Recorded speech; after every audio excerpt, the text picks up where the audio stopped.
నమస్కారం రేషియా టీవీ వార్తలకు స్వాగతం. నా పేరు లక్ష్మి. వార్తల్లో ముందుగా హెడ్లైన్స్.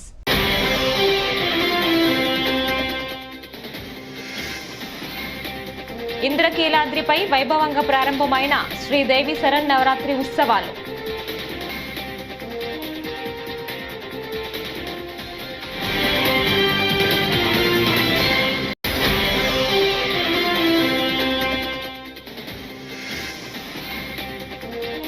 ఉమ్మడి పశ్చిమ గోదావరి జిల్లా ప్రజా ప్రతినిధులతో వైఎస్ జగన్ సమావేశం.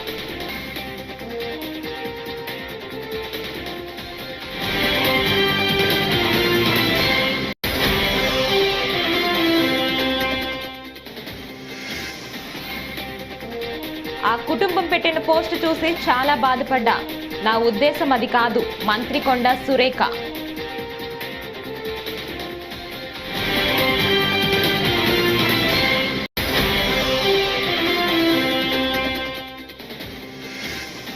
జగన్మోహన్ రెడ్డి పాలనలో టీటీడీకి సరఫరా చేసిన కల్తీ నెయ్యి అంశంలో నిజాలు ఒక్కొక్కటిగా వెలుగులోకి. కొమ్మారెడ్డి పట్టాభిరామ్.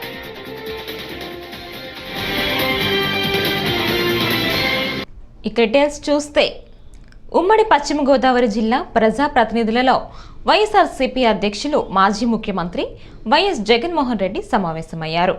జిల్లాకు చెందిన జడ్పీటీసీ, ఎంపీటీసీ సభ్యులతో సమావేశం నిర్వహిస్తున్నారు. క్షేత్రస్థాయి నుంచే పార్టీని మరింత బలోపేతం చేద్దాం. పార్టీకి కోట్లాది మంది అభిమానులు, లక్షల సంఖ్యలో కార్యకర్తలు ఉన్నారు. పార్టీ ఒక పిలుపు ఇస్తే ఆ సమాచారం గ్రామస్థాయి వరకు పోవాలి. ప్రతిపక్షంగా ప్రతి అంశంలోనూ గ్రామస్థాయి నుంచి పోరాటం చేయాలి. అలాంటి వ్యవస్థను నిర్మించాలి. ప్రతి కార్యకర్తను, అభిమానిని ఈ నిర్మాణంలోకి తీసుకురావాలి.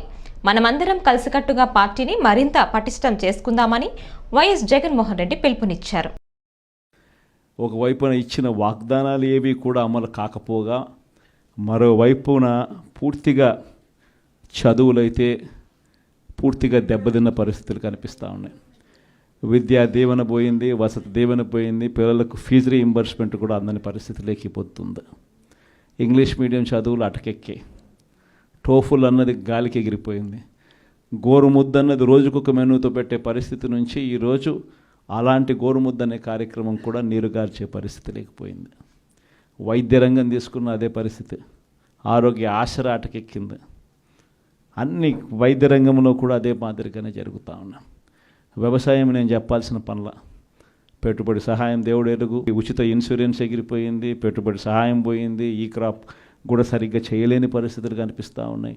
ఆర్బీకేలు అప్పుడే అటకెక్కేసి ప్రతి రంగంలోనూ కూడా మన హయాంలో డోర్ డెలివరీ జరిగే పథకాలు ఈరోజు డోర్ డెలివరీ అన్నది గాలికి ఎగిరిపోయింది. ఈరోజు తెలుగుదేశం పార్టీ కార్యకర్తలు ఇళ్లకు ఈరోజు అధికారులు పోయి అక్కడి నుంచి పంపిణీ చేస్తూ ఉండరు. ప్రజలు అక్కడికి పోవాలి, 2 నెలలు అక్కడికి పోకపోతే కనుక కట్. ఇప్పటికే 1,50,000 పెన్షన్ ఇప్పటికే కటింగ్ అయిపోయినాయి. ప్రతి అడుగులోనూ కూడా ఇదే జరుగుతూ ఉంది. కరప్షన్ గురించి నేను చెప్పాల్సిన పనుల మీ అందరికీ తెలిసిన విషయమే. ఇసుక అయితే మన హయాంలో ఇసుక రేటు ఉన్న రేటు కన్నా ఇప్పుడు ఇంకా ఇసుక ఎక్కువ రేటు అమ్ముతున్నారు. కనీసం అప్పుడన్నా గవర్నమెంట్ కన్నా ఆదాయం వస్తాను నేను. ఇప్పుడు గవర్నమెంట్కి ఆదాయం రాకపోగా ఉచిత ఇసుక అంటున్నారు. గవర్నమెంట్కి ఆదాయం రాకపోగా మనం అమ్మిన రేటు కన్నా ఇంకా ఎక్కువ రేటుకి ఈరోజు ఇసుక. ఈరోజు కేటీఆర్ తనపై రెచ్చగొట్టే వ్యాఖ్యలు చేయడంతో భావోద్వేగానికి గురైనట్లు మంత్రి కొండ సురేఖ తెలిపారు. ఆయనపై విమర్శలు చేసే క్రమంలో అనుకోకుండా ఓ కుటుంబాన్ని ప్రస్తావించినట్లు చెప్పారు. హనుమకొండలో ఆమె మీడియాతో మాట్లాడారు. తనకు ఎవరి మీద వ్యక్తిగతంగా ద్వేషం లేదన్నారు. ఆ కుటుంబ సభ్యులు పెట్టిన పోస్టు చూసి చాలా బాధపడినట్లు తెలిపారు. నేను నిన్న గాంధీ భవన్లో మాట్లాడేటప్పుడు మరి కేటీఆర్ గారు క్యారెక్టర్ గురించి, మరి వారి గతంలో వారు చేసినటువంటి కార్యక్రమాల గురించి, మహిళల మీద వారికి ఉన్నటువంటి మరి చులకన భావం గురించి మాట్లాడుతూ మరి ఆయన నన్ను రొచ్చగొట్టే విధంగా మాట్లాడినప్పుడు నేను భావోద్వేగానికి లోనై మరి కొన్ని ఆయన మీద నేను విమర్శలు చేయాల్సిన అవసరం వచ్చింది. ఆ సందర్భంలో నాకు ఇంకెవరి మీద కూడా వ్యక్తిగత ద్వేషం కానీ మరి వ్యక్తిగత కోపం కానీ లేదు.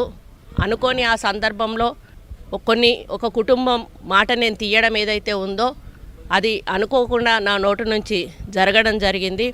ఆ తర్వాత వారి ట్వీట్ చూసిన తర్వాత నేను కూడా చాలా బాధపడ్డాను. ఎందుకంటే ఏ విషయంలో నేనైతే బాధపడతా ఉన్నానో ఆ విషయంలో నేను ఇంకొకరిని నొప్పించాను అని తెలిసి రాత్రి వెంటనే మరి దాన్ని వెనక్కి తీసుకుంటూ నేను ట్వీట్ చేయడం జరిగింది.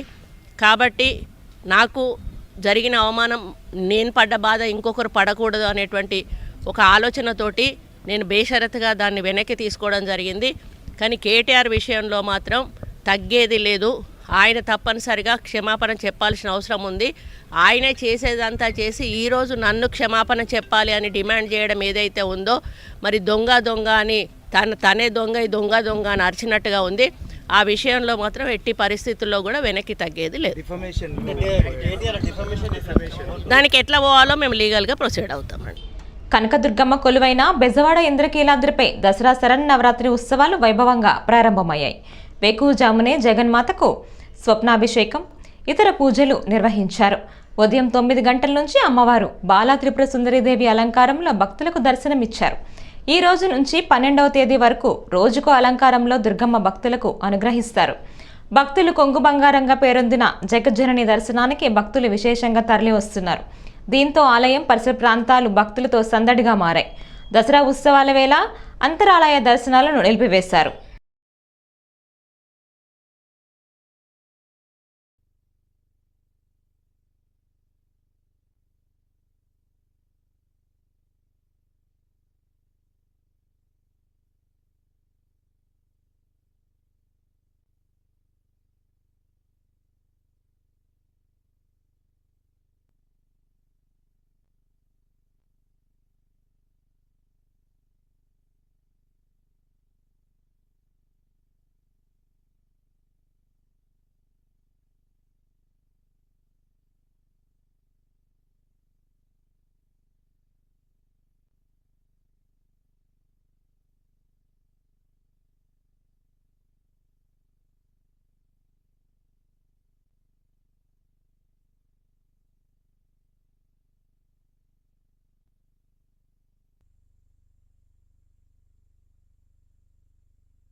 ప్రజల భూములను రియల్ ఎస్టేట్ వ్యాపారులుగా మార్చి ఫ్లాట్స్ అమ్ముకుంటున్న చరిత్ర బారాస పార్టీది అని మంత్రి సీతక్క ఆరోపించారు.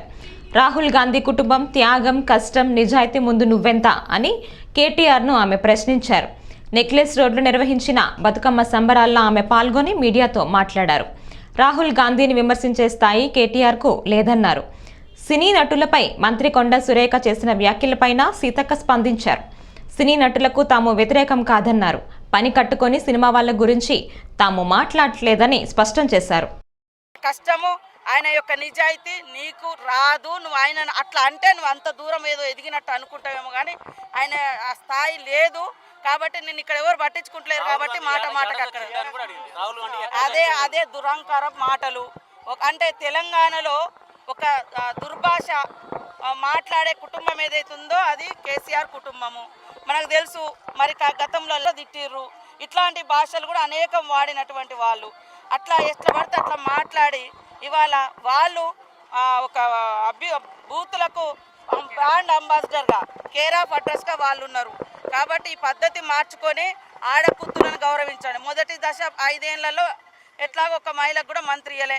సరే అందులో నుంచి వీళ్ళని తీసుకొని ఇలా గెలిచిన వాళ్ళని తీసుకొని అలా ఇచ్చిర్రు. కానీ కనీసం మేము స్వతంత్రంగా ఎదుగునాం. ఒక బీసీ నాయకురాలుగా ఆమె, ఒక ఎస్టీగా నేను, మాకేం కుటుంబ నేపథ్యాలు లేవు, ఆర్థిక నేపథ్యాలు లేవు, కుల నేపథ్యాలు లేవు. మేము స్వతంత్రంగా ఎదిగినటువంటి వాళ్ళం, ఓరుగల్లు బిడ్డలం. సమ్మక్క సారలక్క వారసత్వం, రాణి రుద్రమాదేవి వారసత్వం, ఇవన్నీ అంటే ఆ గడ్డల మించి వచ్చినాం. ఎందుకయ్యా ఇంత కక్కుర్తి? వీళ్ళందరూ ఇలాంటి దురాంకాల మీద పోరాటం చేసినటువంటి గడ్డల మీద నుంచి ఎదిగొచ్చినటువంటి బిడ్డల మీద ఎందుకు ఈ దురాంకారం మాటలా నేను అంటున్నా. కాబట్టి ఎవరు ఇవాళ ఏం ఆదరణ? నువ్వే కదా బఫర్ జోన్ ఇది, ఎఫ్టిఎల్ ఇది, జీవో నెంబర్ ఇది తీసుకొచ్చి తర్వాత దానికి ఒక మూసి రివర్స్ అథారిటీ వేసి మార్కింగ్లు చేసి నువ్వు ఈరోజు మేము స్పష్టంగా దాని మూలంగా వరదలు వచ్చి చనిపోతున్నారు, నష్టపోతున్నారు. హైదరాబాద్లో ఇది అవసరం ఉందని ఒక స్పష్టతతో వస్తున్నాం. కూల్ చేయండి, బుల్డోజర్లు పెట్టి తూల్ చేయండి అని నువ్వన్నో అవన్నీ రికార్డ్స్తో మేము చూపెడుతున్నాము. ఇవాళ మేము పద్ధతిగా వాళ్ళని ఒప్పించే ప్రయత్నం. అసలు మూసీ కాడ ఇప్పుడు స్వచ్ఛందంగా వాళ్ళు కూల్చుకుంటారు. వాళ్ళకి ఆల్టర్నేట్ చూపించినాక వాళ్ళు స్వచ్ఛందంగా కూల్చుకుంటారు. పేదోళ్ళకి నష్టం జరిగితే ఖచ్చితంగా ప్రభుత్వం బాధ్యత తీసుకొని వాళ్ళకి అండగా ఉండాలనేది కూడా సీఎం రేవంత్ రెడ్డి గారి యొక్క లక్ష్యము, మా అందరి లక్ష్యం అదే. మీరు మమ్మల్ని తిడతారు, మా మీద ట్రోలింగ్ చేస్తారు, మార్పింగ్లు చేస్తారు. ఆ ఇద్దరు మహిళా చరిత్ర, మాజీ మంత్రుల చరిత్ర. మాజీ ముఖ్యమంత్రి వైఎస్ జగన్మోహన్ రెడ్డి పాలనలో టీటీడీకి సరఫరా చేసిన కల్తీ నెయ్యి అంశంలో నిజాలు ఒక్కొక్కటిగా వెలుగులోకి వస్తున్నాయని టీడీపీ జాతీయ అధికార ప్రతినిధి కొమ్మారెడ్డి పట్టాభిరామ్ అన్నారు. గురువారం మీడియాతో ఏఆర్ ఫుడ్స్ కంపెనీకి నెలకు 1000 టన్నుల నెయ్యి సరఫరా చేసే కెపాసిటీ లేదని టీటీడీ టెక్నికల్ టీం నవంబర్ 8, 2023న తేల్చిందన్నారు. ఏఆర్ ఫుడ్స్ కంపెనీ నెలకు ఉత్పత్తి చేసే నెయ్యి కేవలం 16 టన్నుల మాత్రమేనని టీటీడీ టెక్నికల్ కమిటీ నిర్ధారించిందని తెలిపారు. ఇలాంటి కంపెనీ నెలకు 1000 టన్నుల నెయ్యిని ఎలా సరఫరా చేయగలదో జగన్ సమాధానం చెప్పాలని డిమాండ్ చేశారు. ఇక డేట్ గమనించాలి మీరు అందరూ. ఈ డేట్ చూసారా? జూన్ 4, 2024న బిల్ అయిందండి. ఇది ఏఆర్ ఫుడ్స్ వాళ్ళ బిల్. ఇది జూన్ 4, 2024న మొదటి ట్యాంకర్ బయలుదేరింది బిల్ అయ్యి. చూసారు కదా?